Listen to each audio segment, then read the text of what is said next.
আসসালামু আলাইকুম।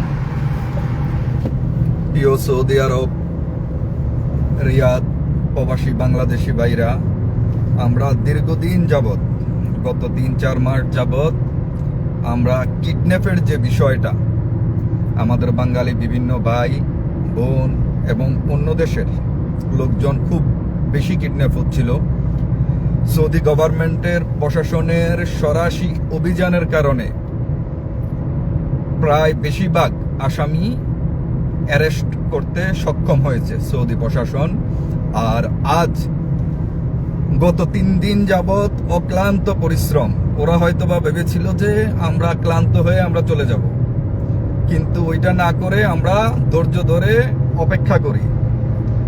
আর সেই অপেক্ষার ফল আলহামদুলিল্লাহ তাদের পুরা গ্যাং অ্যারেস্ট করতে আমরা সক্ষম হই। আর এতে অনেক 4 জন বাঙালি এবং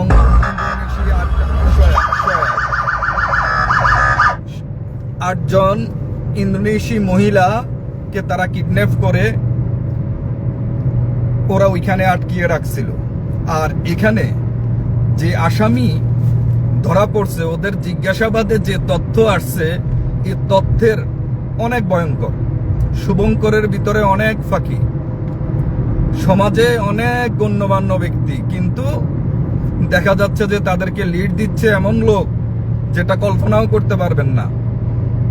আমাদের এই তো বাঙালি কমিউনিটিতে বলেন বড় বড় বিচার করে, কিন্তু দেখা যাচ্ছে যে তাদেরকে লিড দিচ্ছে। যাক, আসলে আমি এখানে লম্বা কথা বলার জন্য আসি নাই। আসলে এখানে আজকে যে আলহামদুলিল্লাহ ভালো লাগতেছে। কেন? ক্লান্ত শরীরেও ভালো লাগতেছে, কারণ আমরা অপারেশনটা 100% সাকসেসফুল হয়েছি। বাকিটা ওদের সাথে আর কে কে আছে সবকিছু আসামিদের জবানবন্দিতে ইনশাআল্লাহ আমরা ক্লিয়ার হয়ে যাব। আর বাঙালি ভাইরা, বিশেষ করে ড্রাইভার ভাইরা, একটু সতর্ক থাকবেন। সাথে সাথে কিডন্যাপের কোনো ঘটনা ঘটলে সাথে সাথে আপনারা আইনের আশ্রয় নেবেন। আর যারা আইনের আশ্রয় নিতে ভয় পান অথবা একটু হেজিটেশনে ভোগেন, তারা সরাসরি চলে যাবেন আমাদের বাংলাদেশ এম্বাসিতে। বাংলাদেশ এম্বাসি থেকে একটা খেতাব নিয়ে আপনার পার্শ্ববর্তী থানায় চলে যাবেন, তখন ওরা আপনার মামলা নিয়ে নেবে। আর যদি মামলা নিয়ে নেয়, আজকে না হোক কাল, কাল না হয় পরশু, অবশ্যই ওই আসামি অ্যারেস্ট হবেই। আর যারা মনে করেন যে ওকে মামলা করে কি হবে, আমি তো আর কিছু পাবো না, মানে ওদেরকে ধরা সম্ভব না, ওদের হাত অনেক বড়। আরে ভাই, আপনি যদি মামলা না করেন, আপনি যদি আপনার আইন, আপনাকে রাষ্ট্র যে নিরাপত্তা দিচ্ছে, ওই নিরাপত্তা যদি আপনি না নেন, তাহলে ওরা তো সাহস পাবেই। তো আসুন, যে যেখানে কিডন্যাপ হোক, মোদারাফা মারামারি হোক, চুরি হোক, ডাকাতি হোক, যাই হোক, সাথে সাথে কমপ্লেইন করবেন, থানাতে জানাবেন। আর আজকের যে ঘটনা, এখানে আমি নাম উল্লেখ করতেছি না, এমন কিছু আসামি অ্যারেস্ট হয়েছে, ওইগুলাতে ইনশাআল্লাহ রিয়াদে 90% আল্লাহর রহমতে কিডন্যাপ নির্মূল হয়ে গেছে। বাকি যে 10% আছে ইনশাআল্লাহ ওইটাও হয়ে যাবে। আর রিয়াদে এক মহামারী, আরেক মহামারী, এই মহামারীর কথা আজকে আমি অনেক দিন ধরে বলে আসতেছি। আমার ভাই বন্ধু যারা আছে ওনারা সবাই জানে। ওই মহামারীটা হলো জাররার সেন্টার। আমাদের বাঙালি ভাইরা বাঙালি মেয়েদেরকে দিয়ে, ইন্ডিয়ান মেয়েদেরকে দিয়ে এবং বিভিন্ন ইন্দোনেশি মেয়েদেরকে দিয়ে যেমন হত্যাকাণ্ডের মতো ঘটনা ঘটেছে এই জাররারের সেন্টার নিয়ে। কতটুক ভয়ঙ্কর অবস্থায় আছে চিন্তাও করতে পারবেন না। তো আসুন, আমরা সমস্ত বাঙালি, আমরা যারা সচেতন আছি, তারা সবাই মিলে এই সেন্টারগুলোকে কিভাবে প্রতিরোধ করা যায় এবং সৌদি হুকুমাকে, প্রশাসনকে কিভাবে অবহিত করা যায় যে অমুক জায়গাতে সেন্টার আছে, অমুক জায়গাতে পতিতালয়ের ব্যবসা চলছে, তাহলে কি হবে, এটাও আস্তে আস্তে নির্মূল হয়ে যাবে।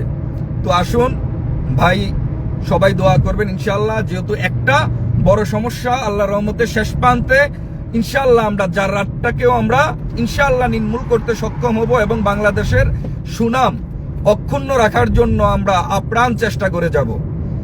আর সরি, সব বাইরে একটু খাস করে দোয়া করবেন। আসলে 3 দিন একটানায় ডিউটির কারণে শারীরিকগতভাবে আসলে খুব দুর্বল হয়ে পড়ছি আর অসুস্থ। তো সবাই ভালো থাকবেন। ইনশাআল্লাহ বাংলাদেশ আমরা আবার মাথা উঁচু করে আগের মতো ইনশাআল্লাহ এদেশে ব্যবসা বাণিজ্য চাকুরি সব কিছু নির্ভয়ে করতে পারবো। আপনারা ভয় পাবেন না। একটা জিনিস মনে রাখবেন, ভয় পাইলেন তো হেরে গেলেন ভাই। যে কোনো অকারেন্স ঘটবে সাথে সাথে 911 অথবা অন্য কোনো ঘটনা ঘটলে রাসমি থানাতে চলে যাবেন। যদি আপনার এভিডেন্সের সমস্যা হয় আপনি আমাদের সাফারার সহযোগিতা নেবেন। হ্যাঁ, এখন আর ওই দিন নাই কেউ যে বলবেন হ্যাঁ সাফারা আমাদেরকে হেল্প করতেছে না। সাফারা আলাদা একটা ইউনিটে খুলছে শুধু আপনাদেরকে এই খেদমত দেওয়ার জন্য। ওনারা বসে আছে, আপনারা কখন যাবেন। তো আপনারা যদি এই সেবাগুলো নেন তাহলে ইনশাআল্লাহ এই সমস্যার থেকে আমরা অচিরেই মুক্তি পাবো। তো ঠিক আছে ভাইজান, কথা লম্বা করলাম না। সবাই ভালো থাকবেন। আল্লাহ হাফেজ।